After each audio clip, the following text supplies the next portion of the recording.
તાજેતરમાં ફોરેસ્ટ ગાર્ડની ભરતી પરીક્ષાનું પરિણામ જાહેર થયું છે। આ ભરતી પ્રક્રિયામાં મોટા પ્રમાણમાં ગેરરીતિ થઈ હોવાના આમ આદમી પાર્ટીના નેતા પ્રવીણ રામ દ્વારા આક્ષેપો કરવામાં આવ્યા। ફોરેસ્ટ ગાર્ડની પરીક્ષા આપેલા કોઈપણ વિદ્યાર્થીના માર્ક્સ જાહેર કર્યા વિના સીધું જ પરિણામ જાહેર કરાતા વિરોધ ઉઠ્યો છે। તો વડી પરીક્ષા આપેલા એક ઉમેદવારે તો ગંભીર આક્ષેપ કરતા જણાવ્યું કે પરીક્ષા દરમિયાન તેની આગળ અને પાછળની બેઠકમાં ઉમેદવારો ગેરહાજર હોવા છતાં પણ તે ઉમેદવારોનું સિલેક્શન થયું છે, જેથી આ પરીક્ષામાં ગેરરીતિ આચરવામાં આવી હોવાની આશંકા વ્યક્ત કરવામાં આવી રહી છે।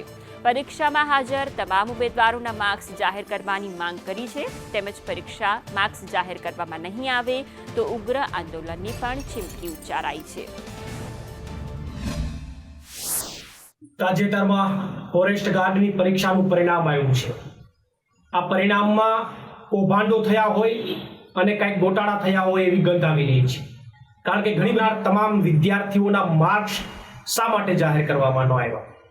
એક પણ વિદ્યાર્થીના માર્ક્સ જાહેર ન કરી અને માત્ર સિલેક્ટ થયેલા વિદ્યાર્થીઓનું લિસ્ટ જાહેર કરી અને ક્યાંક વિદ્યાર્થીઓના મનમાં શંકા ઉપજાવવાનું કામ આ સરકાર કરી રહી છે।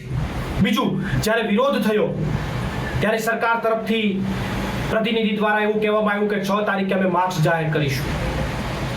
અરે વડીલ મુરબ્બીઓ, માર્ક્સ તો તમારી પાસે ઓલરેડી છે, માત્ર અને પીડીએફ કોપીમાં જ હશે, માત્ર અપલોડ જ કરવાના છે।